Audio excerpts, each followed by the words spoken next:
மேற்கு தொடர்ச்சி மலைப்பகுதிகளில் பெய்து வரும் கனமழை காரணமாக குற்றால அருவிகளில் தண்ணீர் ஆர்ப்பரித்து கொட்டுவதால் இரண்டாவது நாளாக குளிக்க தடை விதிக்கப்பட்டுள்ளது.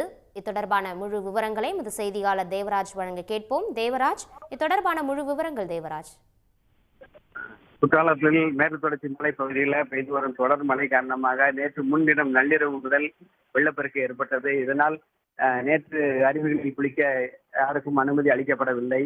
மெயின் அருவி, ஐந்தருவி, பழைய குற்றால அருவி உள்ளிட்ட எந்த அருவிகளிலும் பொதுமக்கள் குளிப்பதற்கு அனுமதிக்கப்படவில்லை. இன்றும் வெள்ளப்பெருக்கு குறையாமல் நீடிப்பதால் அந்த குளிக்க விதிக்கப்பட்ட தடையானது இரண்டாவது நாளாக தொடர்ந்து கொண்டிருக்கிறது. மெயின் அருவியை பொறுத்தவரை பாதுகாப்பு வளைவை தாண்டி தண்ணீர் ஆக்ரோஷமாக விழுவதால் அருவிக்கரைக்கு செல்லவும் தடை விதிக்கப்பட்டிருக்கிறது. அனைத்து அருவிக்கரைகளிலும் பாதுகாப்புக்காக வழக்கத்தை விட கூடுதலான போலீசார் கண்காணிப்பு பணியில் ஈடுபடுத்தப்பட்டிருக்கிறார்கள். வார விடுமுறை நாளான இன்று ஏராளமான சுற்றுலா பயணிகள் குற்றாலம் வந்து ஆவலுடன் நீராட வந்திருக்கிறார்கள்.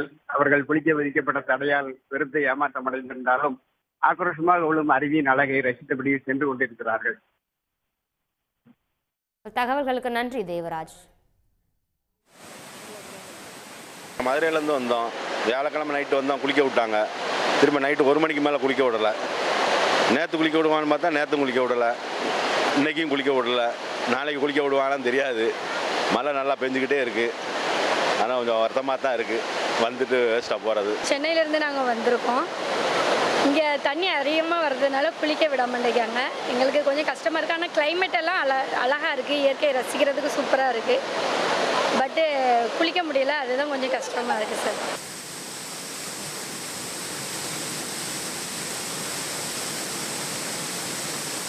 உடனுக்குடன் செய்திகளை தெரிந்து கொள்ள சன் நியூஸ் பெல் ஐகானை கிளிக் பண்ணுங்க.